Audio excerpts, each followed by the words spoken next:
Have you ever wondered how a simple verse in a sacred text can unlock a deeper understanding of your own soul's journey? Mm. That's kind of what we're exploring today. hmm Diving deep into Abdul Baha's commentary on the opening verses of the 30th surah of the Quran, Right.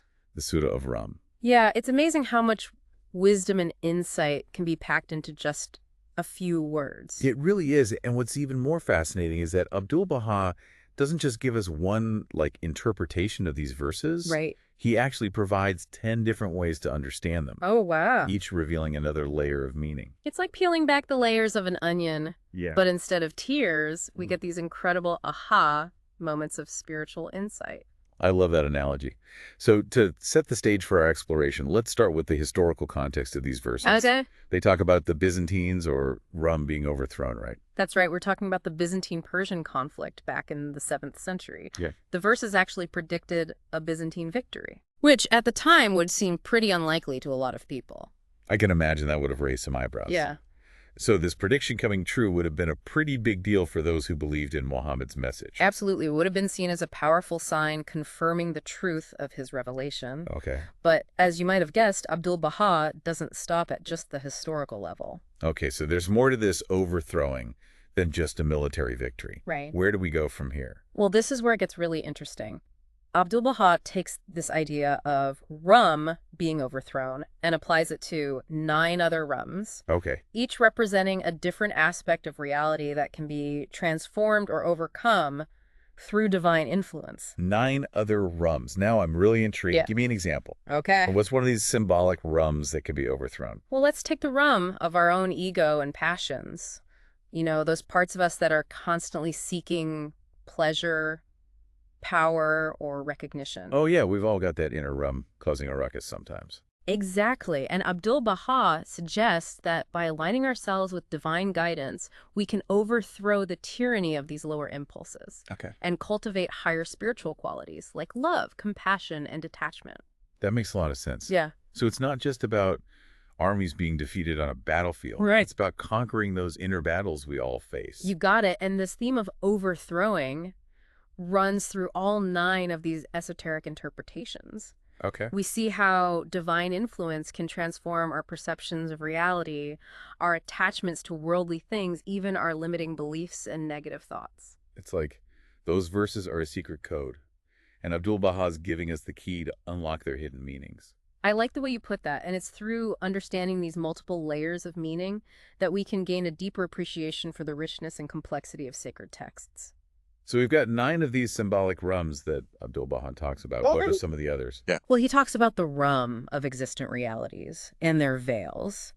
This refers to how our limited human perception often prevents us from seeing the true nature of things. So it's like we're all wearing these metaphorical blinders, and divine revelation helps us to see more clearly. Precisely. And then there's the Rum of souls seeking enlightenment. Mm. Here, the overthrowing represents the soul's journey from darkness to light, from ignorance to knowledge, from separation to unity with the divine. That resonates with me. It's like we're all on this quest to understand who we really are and what our purpose is in life. Exactly. And each of these interpretations sheds a different light on that quest. Okay. We also have the overthrowing of divine laws and ordinances. Wait, divine laws being overthrown? That seems counterintuitive. It might seem that way at first, Yeah. but what Abdul Baha is getting at here is the idea that as we progress spiritually, our understanding of divine law evolves. Okay. We move beyond a literal interpretation to a more nuanced and compassionate understanding. So it's not about rejecting divine law, Right. but rather about deepening our relationship with it. Exactly. And it's through this deeper understanding that we can truly embody the spirit of those laws in our lives. Okay.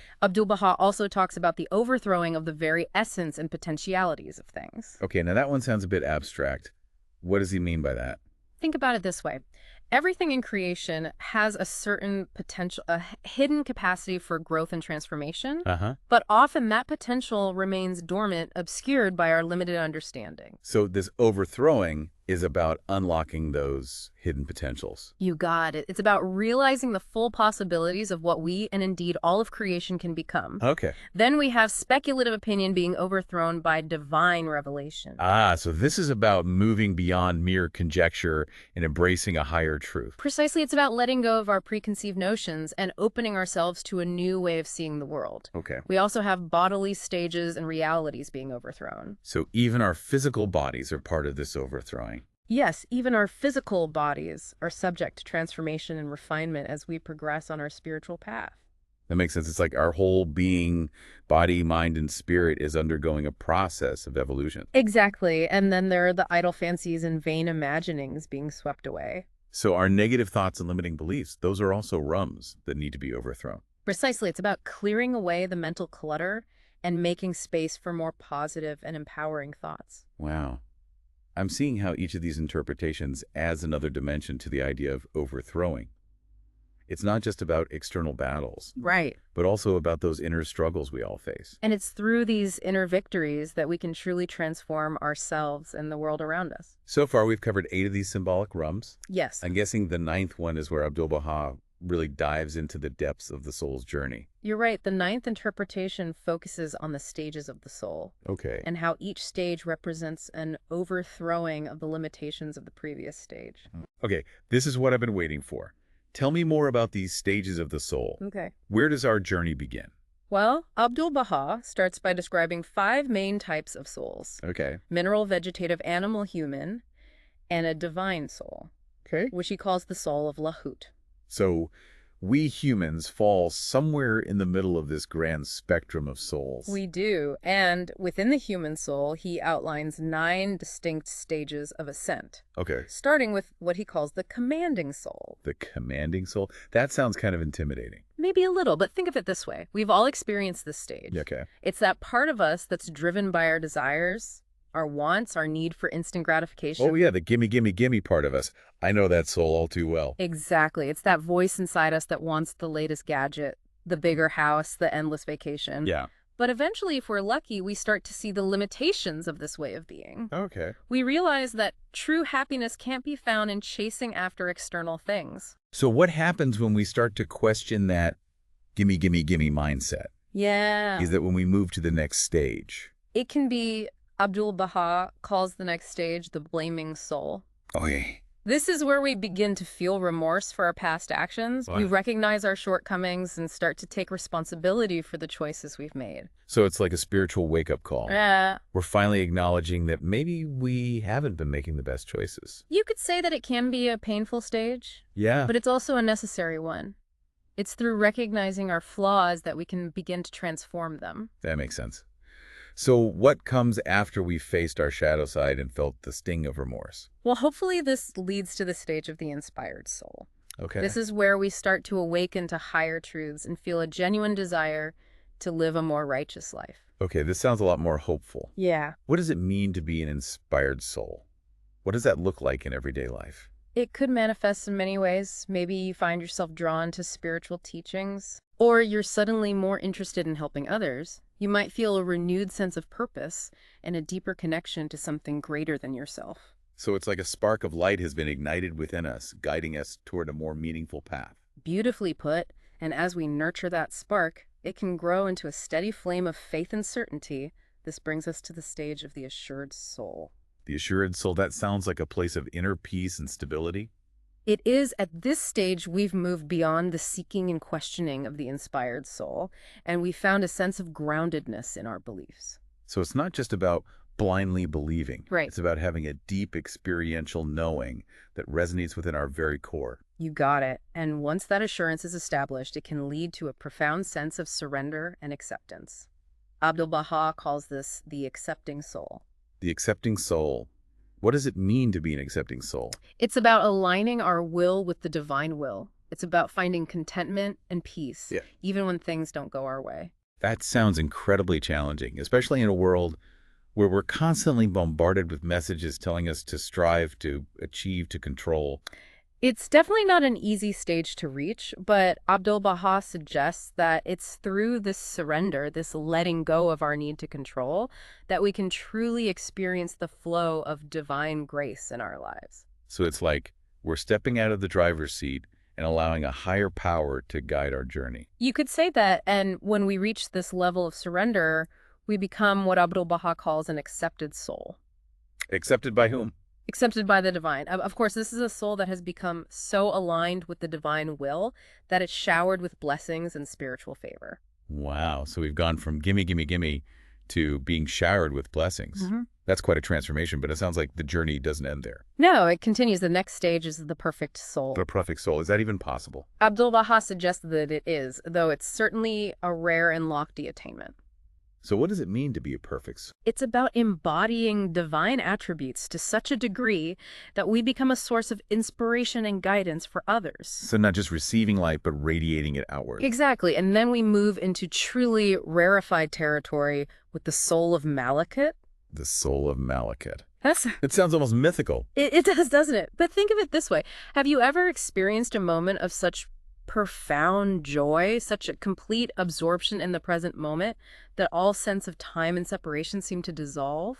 I think so. Maybe when I'm lost in a creative project or deeply connected with nature. Exactly. Those moments can give us a taste of what it means to experience eternal life, which is one of the hallmarks of the soul of Malakut.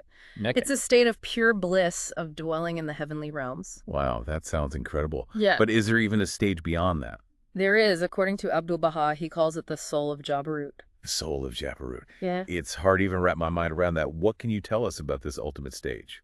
It's a state of complete union with the divine, a state of transcending all limitations and gaining a profound awareness of hidden spiritual realities.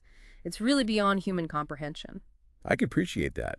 But even if we can't fully grasp it, it's still inspiring to think about such a state of being. Yeah. It gives us something to aspire to on our journey. Absolutely. And it's important to remember that this journey is not a linear one.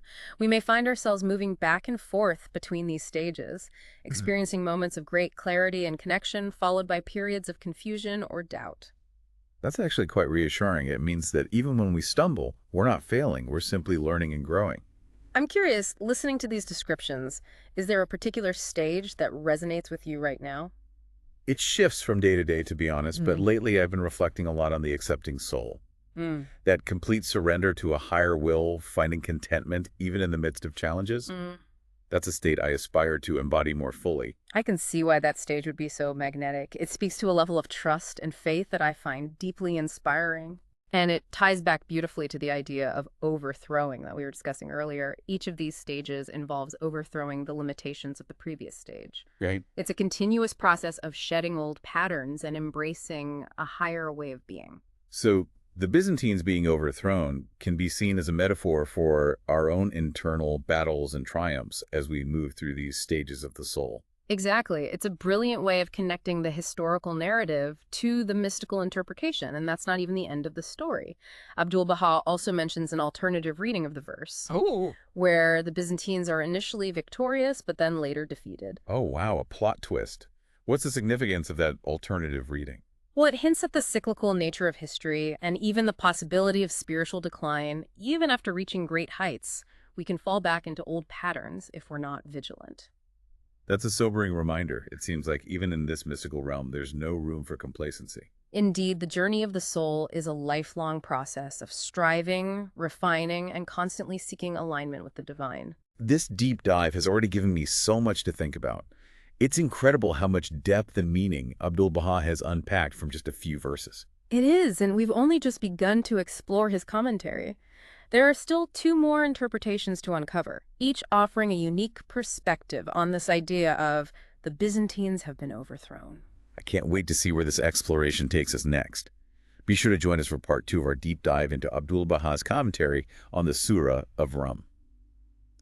Welcome back. Last time we started unpacking Abdul Baha's commentary on the Surah of Rum, and I have to say my mind is still spinning from those 9 symbolic rums he described. Yeah. It's amazing how he takes like a historical event Right. and uses it to illuminate these profound spiritual truths. It's a testament to the depth and richness of sacred texts. You know, they're not just historical accounts or moral guidelines, Right. but they're also filled with these incredible layers of symbolic meaning that can speak to us on so many levels. You know, as you were describing those stages of the soul in the last part, I was thinking about how they're not just theoretical concepts, Yeah, right. but they actually reflect the very real struggles and triumphs we all experience in our lives. Absolutely. Think about the commanding soul, for example.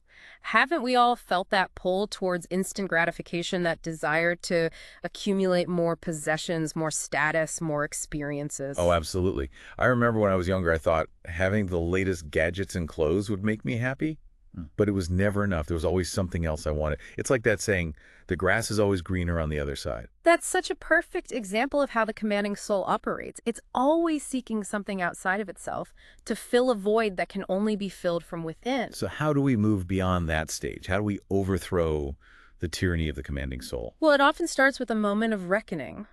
Something happens in our lives that forces us to confront the limitations of this materialistic pursuit of happiness. Maybe we experience a loss, a setback, or a disillusionment that shakes us to our core. I can relate to that. I went through a pretty rough breakup a few years ago, and it really forced me to reevaluate my priorities. All of a sudden, all the things I thought were important, like my career and social status, seemed to lose their meaning. It's often in those moments of crisis that the blaming soul emerges. We start to question our choices, our motivations, our whole way of being in the world, and it can be a really uncomfortable process. It definitely is. I remember feeling so much guilt and regret for the mistakes I had made in my relationship. I kept replaying those moments over and over in my mind, wishing I had done things differently. But as painful as that process is, it's also an essential part of our growth. It's through acknowledging our shortcomings and taking responsibility for our actions that we can begin to heal and move forward. So it's like hitting rock bottom is actually the catalyst for a spiritual breakthrough. In many ways, yes, it's in those moments of darkness that we often find the greatest potential for transformation. That makes me think of the analogy of a seed being planted in the ground. It has to go through a period of darkness and decomposition before it can sprout and grow into a new plant. Beautiful analogy. And just as the seed needs the right conditions to flourish, so too does the soul. We need nourishment, guidance, and support to help us navigate those challenging stages of growth. So what kind of nourishment does the soul need? Well, Abdul Baha talks a lot about the importance of prayer meditation and studying sacred texts.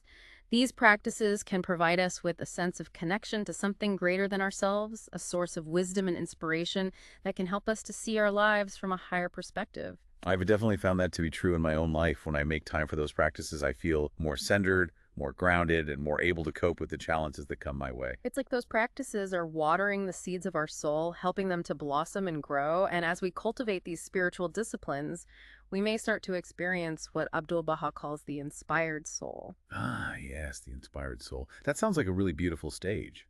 What does it feel like to be in that stage? Imagine feeling a deep sense of purpose, a yearning for knowledge and understanding, a genuine desire to live a more meaningful life.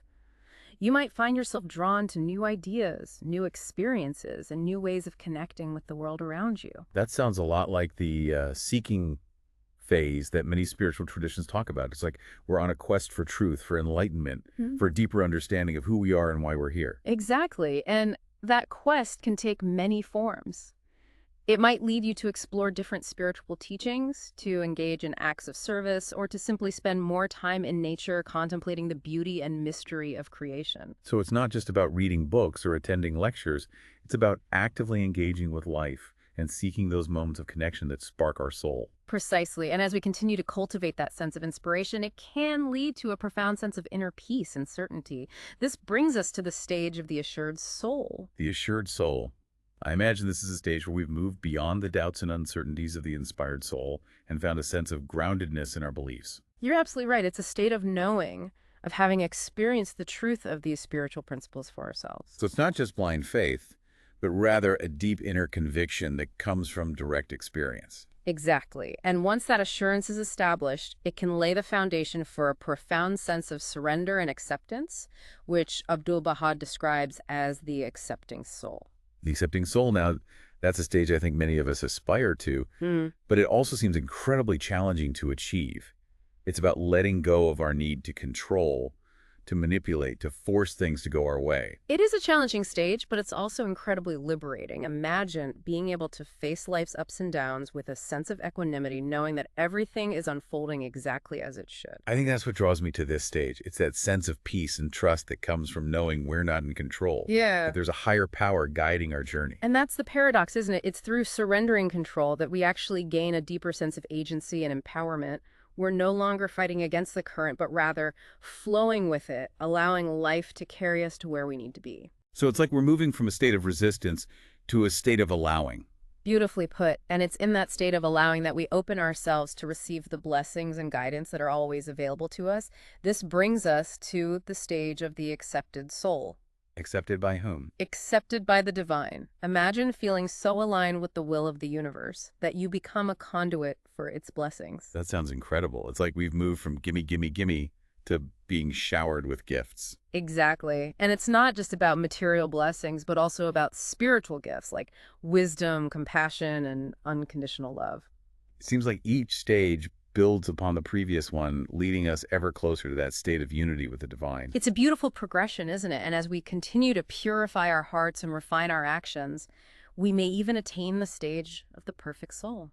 The perfect soul, is that even possible in this human form? Abdul Baha suggests that it is, although it's a rare and lofty attainment, think of individuals who have dedicated their lives to serving humanity, who radiate love and compassion in all that they do, who inspire others simply by being in their presence.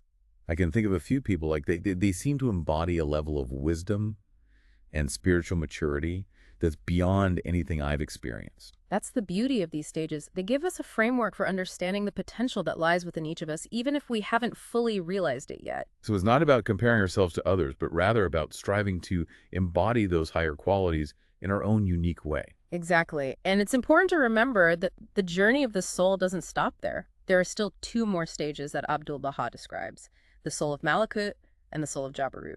Now, those stages sound truly mystical. We touched on them briefly in the last part, but I'm eager to dive deeper into their meanings. Me too. They represent the pinnacle of the soul's ascent, and they offer a glimpse into the incredible possibilities that await us as we continue to evolve and grow spiritually. This deep dive is already blowing my mind. I can't wait to see where we go next. I'm excited to continue this exploration with you. Be sure to join us for part 3, where we'll delve into the mystical realms of the soul of Malakut and the soul of Jabarut, and discover how these stages relate to the overthrowing of the Byzantines that we've been discussing.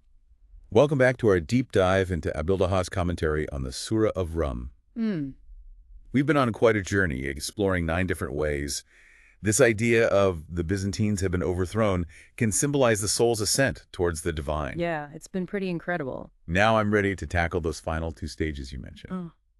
The soul of Malakut and the soul of Jabarut. Okay. They sound pretty mind-blowing. They really are. These stages take us into the realm of mystical experience where words almost fail to capture the depth of transformation that's taking place. Okay, I'm all ears. Let's start with the soul of Malakut. Okay.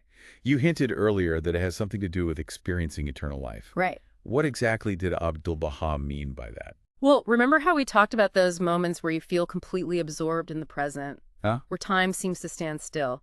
Think about when you're lost in a creative flow or deeply connected with nature or experiencing a profound sense of love and unity. Yeah, those moments are incredibly powerful. It's like all the worries and anxieties of everyday life just melt away. Exactly. And those experiences, fleeting as they may be, can give us a glimpse of what it's like to dwell in the realm of Malakut. Okay. It's a state of consciousness where the limitations of time and space no longer hold sway. The soul experiences a kind of eternal present filled with joy, peace, and a deep connection to the divine. Wow, that's a beautiful image.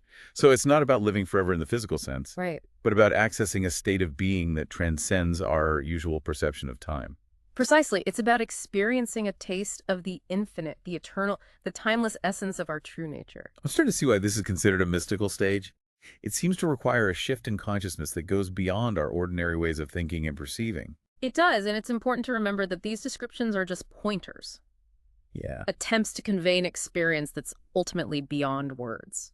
So how does the soul of Malakut relate to the idea of overthrowing? Right.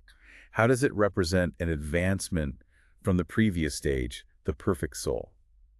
Well, you could say that the perfect soul, with its focus on radiating light and inspiring others, is still operating within the realm of duality. Yeah. It's about interacting with the world, guiding others, making a difference. Right. It's still very much engaged with the earthly plane. Exactly. But the soul of Malakut represents a transcendence of that duality. Okay. It's about moving beyond the distinction between self and other, between the temporal and the eternal. It's about experiencing a profound sense of unity and oneness with all of creation. So it's like the soul is returning to its source, merging back into the ocean of divine consciousness from which it originated. That's a beautiful way to put it. Mm. And from this state of unity, the soul can still interact with the world. Yeah. But it does so from a place of detachment and equanimity, no longer bound by the limitations of ego or personal desire. That sounds like a truly liberated state of being. It is, but even the soul of Malakut is not the final destination on this mystical journey. Oh. There's one more stage that Abdul Baha describes, the soul of Jabarut. Okay, this is where I really need you to break it down for me. The soul of Jabarut. Yeah. What can you tell me about this ultimate stage of the soul's ascent? It's a stage that defies description. Even Abdul Baha says that it's beyond human comprehension. Wow. But he gives us a few hints. He says that it's a state of complete absorption in the divine, a state of absolute unity where the soul becomes a mirror reflecting the very attributes of God. So it's like the soul has fully merged with its creator, becoming one with the source of all being. You could say that it's a state of ultimate transcendence where the soul has dissolved all sense of separateness and become a pure expression of divine love, wisdom, and power. Wow, that's pretty mind-blowing. It's hard to even wrap my head around such a concept. It is, and I think it's important to approach these mystical teachings with a sense of humility. We can't force our minds to grasp something that's ultimately beyond our current level of understanding. So it's more about opening ourselves to the possibility, to the mystery, rather than trying to analyze it intellectually. Exactly. And maybe by contemplating these stages and reflecting on our own experiences of transcendence, however fleeting they may be, we can get a tiny glimpse of what those higher realms might hold. I love that it's like those moments of awe and wonder we experience in nature, or when listening to beautiful music, or when connecting deeply with another human being. Those moments can give us a taste of that unity and transcendence that the soul of Jabiru represents. Beautifully put. And remember, even if we never fully experience those higher stages in this lifetime, simply striving to embody those divine qualities like love, compassion, and wisdom can have a profound impact on our lives and the world around us. That's a really inspiring thought. It means that even though the soul of Jabiru may seem like a distant goal, the journey itself is just as important as the destination. Absolutely. And if we can approach that journey with a sense of curiosity, humility, and a willingness to let go of our preconceived notions, who knows what incredible transformations await us. Well, I have to say, this deep dive has been truly transformative. For me, it's given me a whole new perspective on the meaning of the Byzantines have been overthrown. It's not just about a historical event, but about the ongoing process of spiritual evolution that's happening within each of us. I'm so glad to hear that. And remember, this is just the beginning. Abdul Baha's commentary is filled with so much wisdom and insight that we could spend a lifetime unpacking it. That's the beauty of these sacred texts, isn't it? Yeah. There's always more to discover, more to learn, more to contemplate. And as you continue to explore these teachings and apply them to your own life, you may find yourself uncovering even deeper layers of meaning and experiencing those aha moments that make the journey so rewarding. I'm definitely inspired to keep diving deeper. Thanks for being such a fantastic guide on this exploration. It's been my pleasure, and to all our listeners, thank you for joining us on this incredible journey into the depths of the human soul. Until next time, keep seeking, keep questioning, and keep opening yourselves to the transformative power of these ancient teachings.